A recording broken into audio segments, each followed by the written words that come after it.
Ako si Kuya John, ingon sila, vlogger ko ko. So, mo man ka, hala, sige, laos-laos ta.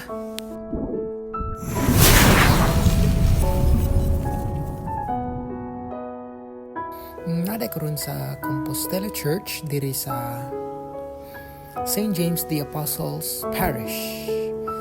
Og samtang nagsudong ko diri sa mga nindot nga mga buwak, sa maanindot nga garden, na mga maanindot nga sculptures, nya karaan og nindot nga simbahan sabni.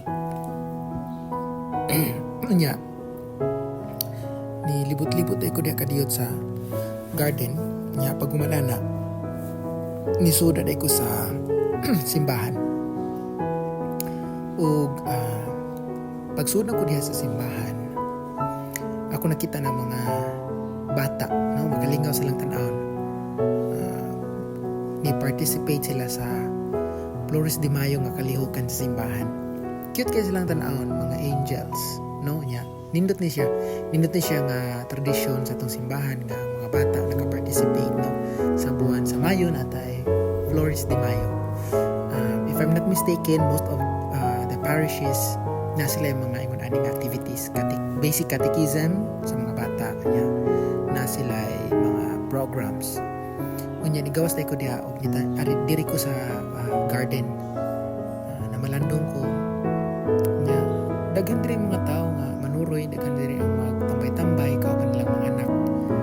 Ilang lingaw-lingaw ba mga bata kauban nilang mga ginikanan nya. Usa ni sa akong gipamalandungan ba nga sa atong panahon karon, ang mga ginikanan gamay na lang kay panahon silang mga anak, ug duno pa mga anak nga gamay na lang po kay gihatag nga panahon silang mga ginikanan tungod kay cut up na kay sa mga gadgets, no, na ay laptop, na ay tablet, na ay cellphones, computers ug uban pa. So sa akong pagsuri diri ning hapuna, nindot ang akong na-feel, nindot ang ako nakita. It leads me to reflect on the great God that we have.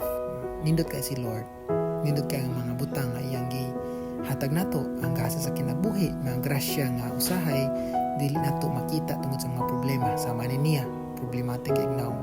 Pero upan ito. Anyways, padayon ko nga na malandong, lingkod ko sa daplin, ako lang yung pamalandungan ang kinabuhi sa usa ka tawo. Nya samtang nagmasid ko, naglantaw ko sa mga tao, pasalamat ko sa Ginoo, no, nagpasalamat ko sa iyang mga grasya nga gihatag nako sa akong pamilya, mga higala, ug sa tanan ako mga nadawat ng mga grasya, bisan pa man sa kalisod sa kinabuhi, bisan pa man sa mga problema, pagsulay manginugtog ta usahay, pero ang Ginoo nagpabilin nga nagbubo siya nga grasya ngani sa tong kinabuhi. So mga koys, padayon ta magpasalamat sa atong Ginoo. Dahil lang ko to hantod sa sunod nga kayon.